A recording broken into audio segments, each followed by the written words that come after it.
आज चाहिँ वचन उत्पत्ति 1 अध्यायको 26 पद 26 अनि त्यसै गरी 26-27 पदहरूलाई लिएर आएको छु पद। अनि त्यहाँ चाहिँ के छ भनेदेखि त्यहाँ चाहिँ परमप्रभुले उत्पत्तिको बेलामा मानिसलाई बनाउने 6औँ दिनमा चाहिँ उहाँले के भन्नुभयो भनेदेखि अनि आओ हामी मानिसलाई हाम्रै स्वरूपमा हाम्रै प्रतिरूपमा बनाऊ, तिनीहरूलाई चाहिँ कसरी बनाऊ, नारा र नारी बनाऊ भनेर भन्नुभयो।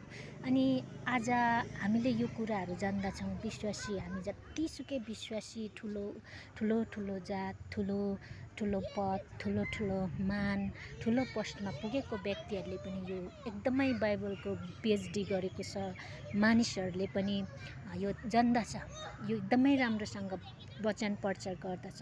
जब आफ्नो गाउँमा आफ्नो छोराछोरीले चाहिँ जब अन्तर्जाति, त्यसमा पनि अन्तर्जातिमा पनि सानो जातिसँग घुलमिल गर्यो भने, गरिबसँग घुलमिल गर्यो भने, विशेष गरी विवाहको लागि नानीहरूले आफ्नो जीवनसाथी रोज्यो भने आज तपाईँ र म हामी हेर्छौँ भने चाहिँ खिन्न भएको, त्यति खुसी भएर स्वीकार नगरेको, पढेकोले होस् नपढेकोले होस्, प्रख्यात आकाशै ढाल्ने अथवा चन्द्रमै खसाउने विश्वास भएको व्यक्तिले किन नहोस्, तर आज त्यसलाई त्यति स्वीकार नमानिरहेको हुँदैन। पुरानो जुन छाप छ नि संस्कारहरू, त्यो अनुसारले नै हिँड्न खोज्छन् विश्वासीहरू पनि।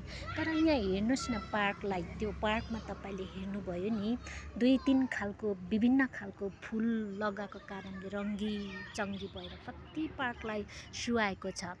उनीहरू फुल त्यसरी नै आज हामी पनि समाजमा जात जाति भाषा विभिन्न व्यक्तिहरू आज मान्छे एउटा त्यो अब पृथ्वीनारायण शाहको मल्लकालदेखि चाहिँ यो छुट्यो जातमा, तर त्यसलाई हामी त्यति ठुलो मान्दैन, तर वचनलाई पनि मान्दैन।